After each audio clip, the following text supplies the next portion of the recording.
What's up, everybody? I am Good Corner. Welcome back to my channel. All right, you already know what to do. Go back there, sign up with Betty in the back, like, share, subscribe. And if you feel a little stressing on your chest, you got something to say, you need to let something off, sound off in the comments below. All right, let's go. Real Housewives of Beverly Hills, season 13, episode title, something, I don't know. But that ain't what we're here for. We're here to talk about the episode. You already know what episode this is, honey. Let's talk about this season, this episode. Real Housewives of Beverly Hills is giving us all they got. Everybody is playing ball. Nobody is slacking. Everybody is showing up to work. And shout out to my girl Erika. Shout out to my girl Erika. Now, y'all know me. I ride for Erika hard. But she has really redeemed herself, I think, personally, with the fans of the show. I think that she is coming across very lighthearted this season, very humble, and just ready to jump back into her old life. However, that has not slowed my girl down, not one bit. She said, yes, I'm also trying to shake my cootie cat. I'm trying to pat the puss at the residency down to the Las Vegas. But baby, let me let you Beverly Hills girls know something right now. Ain't now one of you girls about to snatch a diamond up out of my hand. And that goes for you too, Denise fucking Richards, girl. Denise thought because Erika had 2 sloppy seasons that it was her turn to get her boots in. It was her turn to dig her heels into Erika's neck. She thought that she was about to climb her way back into the Real Housewives of Beverly Hills and play on Erika's time. And Erika said, bitch, the buck stops now.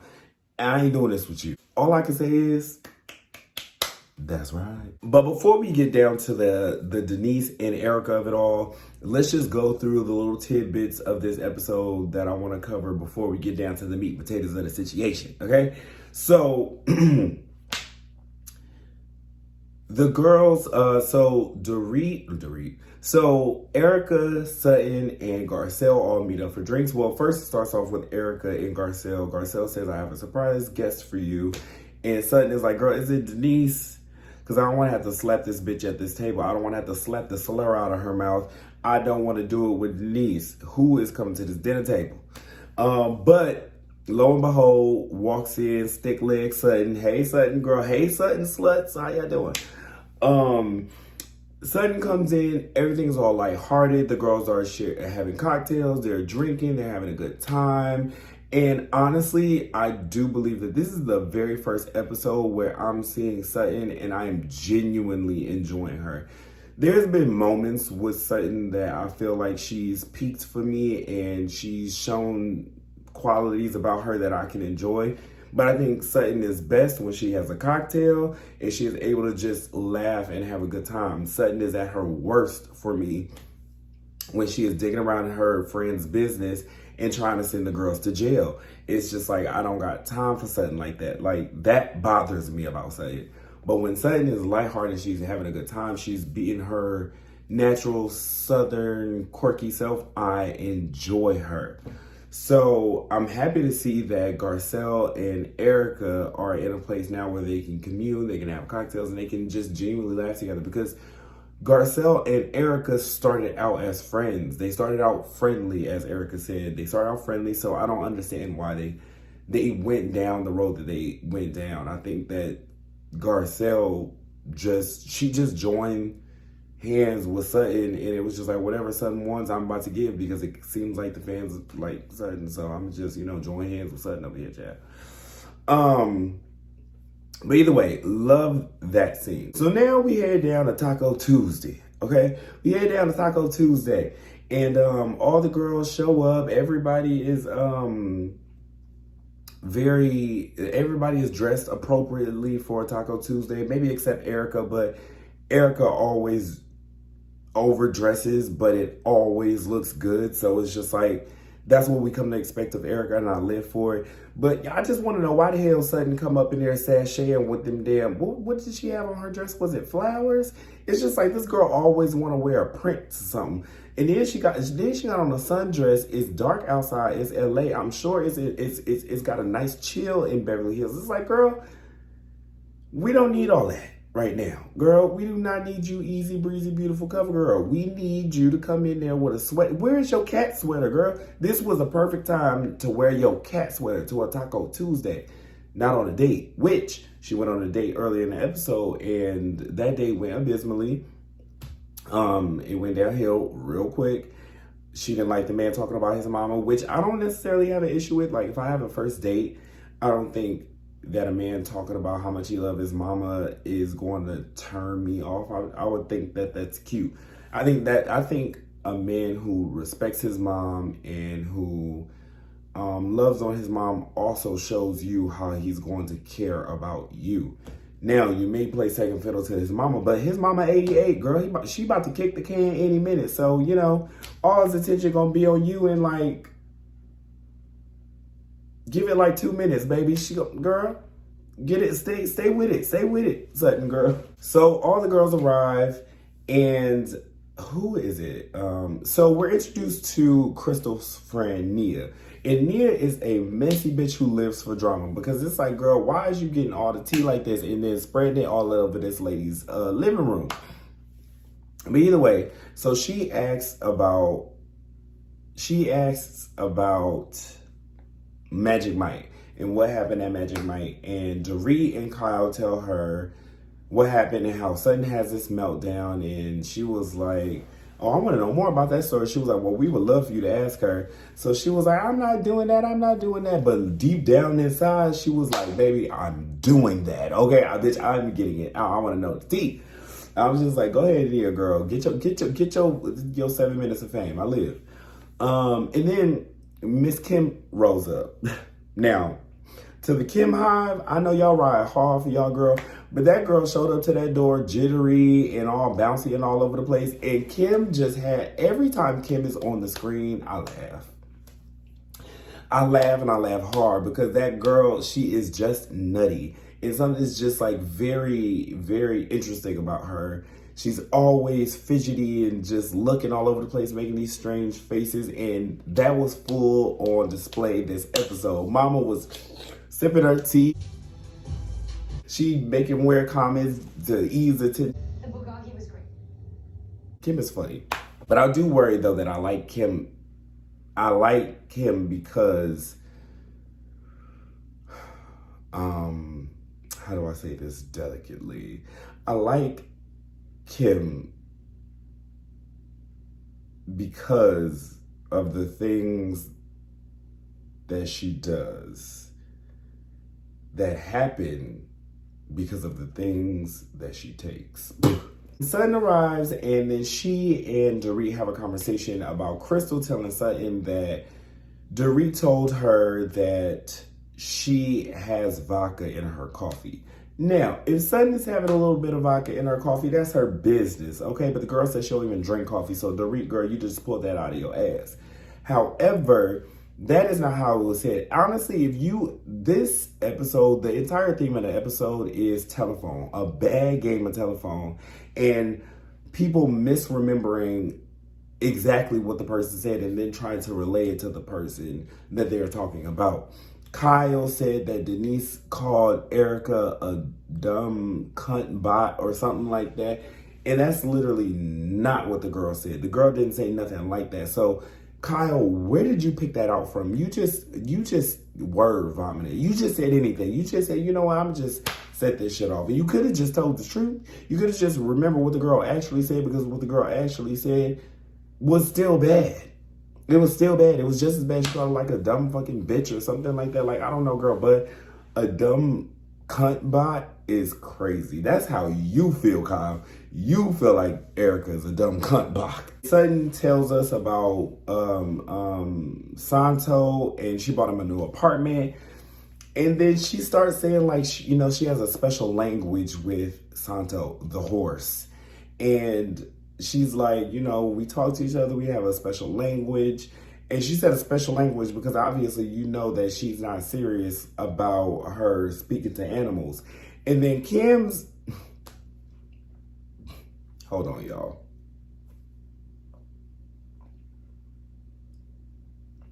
Trying to drink some tea to ease this frog in my throat. So then Kim jumps in and says, oh, I talk to animals too.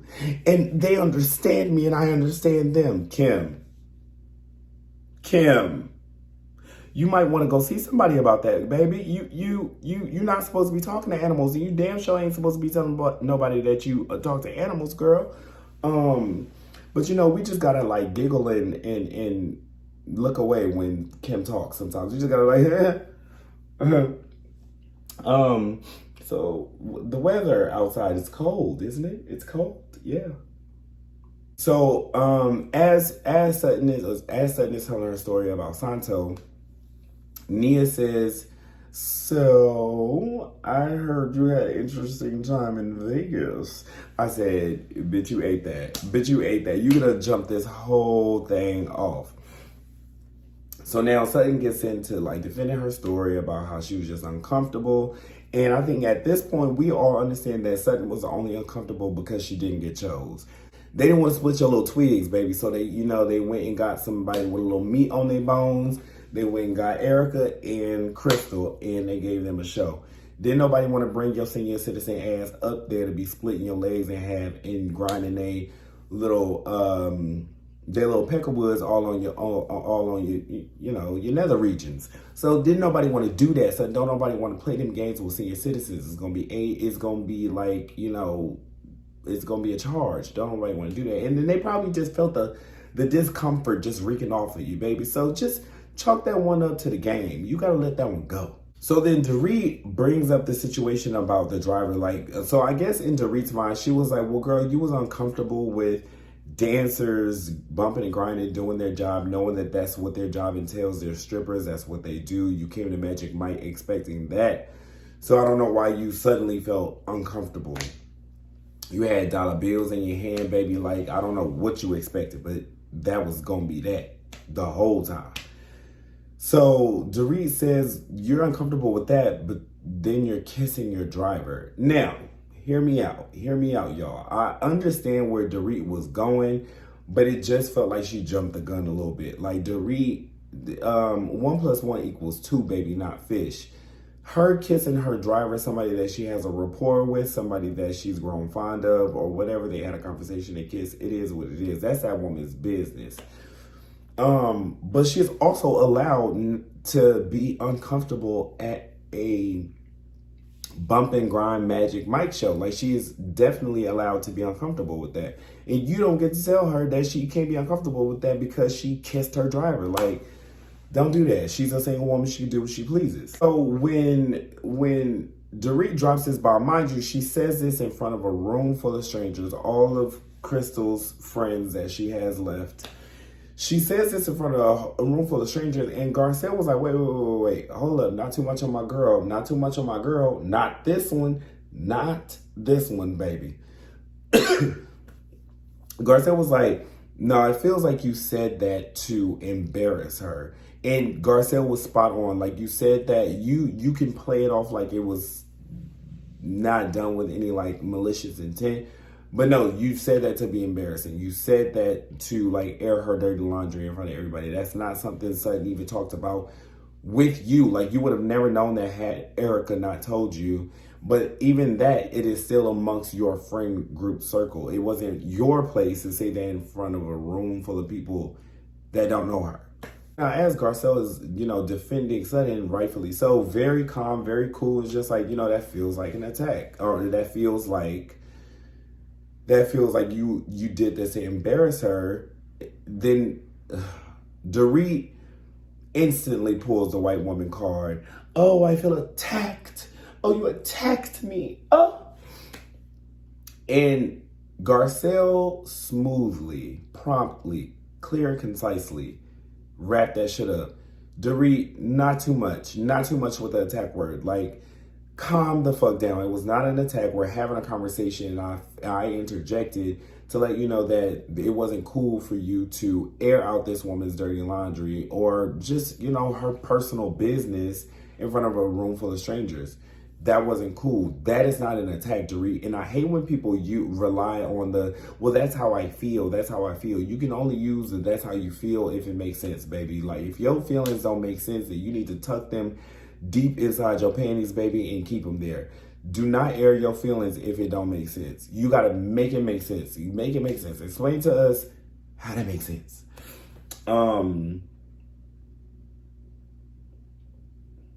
So now Dorit is like, well, tell me what word to use if attacked isn't the right word. And Garcelle's like, girl, I don't know what the word is, but the attacked word is too much. So then, of all people, Erika has to jump in and explain why the word attacked isn't appropriate in this context with Garcelle. Now, it's a difference between like black people pulling a black card, the race card, for just like frivolous shit. Like we do that, you know, sometimes we do that, right? But I think in this moment, it was a very teachable moment for Dorit. And Garcelle and Erika was the teacher. She said it is different when a white woman is saying that to a black woman. And I love that Erika used the words that needed to be said in one sentence, cleared the shit up. And I saw a lot of chatter online about Dorit not being able to accept Garcelle's explanation of how that was offensive. But then she was readily available to accept it from Erika. And in my opinion, I do think that it hits a little bit differently when somebody who also looks like you is able to explain to you something that you are unfamiliar with. Now, I do believe that Dorit is good and damn grown. You know, them Botox is working, but they ain't working that well. I do believe that that girl is good and goddamn grown, so she should understand microaggressions and she should understand how dog whistles work. However, because she does not, which I'm willing to believe that she doesn't, I can give her the benefit of the doubt. I do think that it was very important for another white woman to jump in the conversation and validate Garcelle's feelings. That was important, and kudos to Erika for that. So then after that's all said and done, Dorit was like, well, bitch, we about to pivot right on away from the race shit. Let me go attack this Asian hoe real quick. Let me get her together. I said, okay, girl, you done just moved from continent to continent. Work, Dorit. And you would think with all them damn accents Dorit's and you would think with all those accents that Dorit maintains that she would understand dog whistles and she would understand how some words should not be used against other cultures. Like you would think she would understand that, but girl, I guess they just taught her the accent. They didn't really teach her the culture behind it. Dorit confronts Crystal about the coffee situation. Crystal is confused. She's probably drunk. She was like, girl, I want to say the right thing, but I don't even know. So then Dorit apologizes to Sutton for, you know, implying that she puts vodka in her coffee. But then she was like, whoa, but bitch, I ain't done. I'm here to stir the pot, baby. Y'all done got it on me. Hot potato. Erika, girl, your turn. So she turns to Denise and says, well, girl, didn't you have something to say to her last week and y'all didn't resolve that? How about get on that? Since y'all want to talk about me and all of my racist bullshit, how about y'all go talk about something that matters? So then Denise was like, girl, calm down. Like, you're doing too much.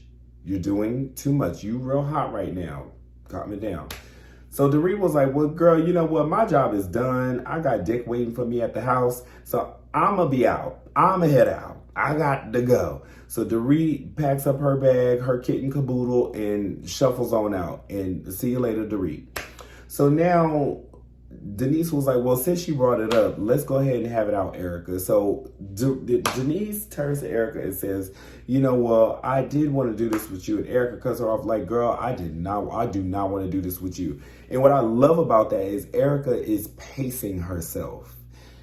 Erika has learned the game and she has learned the art of war on Housewives. And I think that is only up for Erika because I've always enjoyed, contrary to popular belief, I enjoy the way that Erika handles business. I enjoy when Mama is all ra-ta-ta-ta. She is down for the smoke with any and everybody. And Mama is usually 0 to 100. However, she paced herself. She went from 0 to 5, 5 to 20, then 20 to 1,000. And bitch, I enjoyed every motherfucking second of it. So then Denise gets into explaining exactly why she has an issue with Erika. She was like, for you to imply that my daughters had a threesome, and Erika's like, no girl, hold on, that's not what it was about. I said, I was just making the statement that these girls are 14, they all have phones, they know what sex is, they know what a threesome is. It's not that deep. At 14, they know what a threesome is. It is what it is. Now, while I'm with Denise on, like, I just don't want y'all talking about that in front of my children. She did try to blow the shit out of proportion. And this shit happened 4 years ago, girl. We're not still talking about that. We're not on it anymore. Do something else. And the problem is that Denise felt like she could drudge up that old bullshit in order to have some sort of conflict, in order to have a reason to be around on this season. Erika clocked that shit, and she said, you came in with an agenda. You called me a bitch. You were slurring your words. You couldn't get out 2 sentences. Clocking her. Clock it. Clock it, Erika. Clock it. I was sitting there clutching my pearls the way that girl drug her like that. And then she said, well, for you to say that in front of my 14-year-old, my teenage daughters, she was like, girl, your oldest daughter got an OnlyFans, so you don't think that they know? I said, oh. Bitch, I clutched. Bitch, I leaned over. I gasped. I choked. Okay, bitch, I gagged. I said, oh, Erika, you really took it there. So then Denise also gagged, also mouth agape, jaw to the floor, bitch, didn't know what to do, swinging, trying to windmill, like, bitch, oh no, not me, you won't get me, girl. Denise was like, you're a fucking mean person, you're a mean woman. And she was like, well, girl, yeah, nice to meet you. I love that about Erika. Her mean, surly ass, she does not give a fuck. Like, when you set her off, you know what Erika is about at this point. So when you go for Erika, you kind of get what you ask for. You know how she is. She's very cutthroat. She's dry as hell. And she's going to give it to you exactly the way that you want it to every single time. And y'all thought because she done had all this legal drama and all this financial issues over the last 2 years that, it was all boots on the ground towards Erika. But no, baby. Mama had on her high stilettos that day. She was rising above the bullshit. She was stepping on necks and cracking backs, bitch. Erika wrapped that shit up. Yeah, MVP of this episode is obviously Erika and Sutton and Garcelle. Like, they was wrapping the girls up left and right this episode. Left and right. But yeah, I cannot wait for the continuation next week. And we will talk about it next week. So I will see y'all later. Remember to like, share, subscribe. If you ain't signed up with Betty in the Bag, do that. Subscribe, push the subscribe button. If you got anything to say, drop down in the comments below. And I will see y'all next week. Toodle.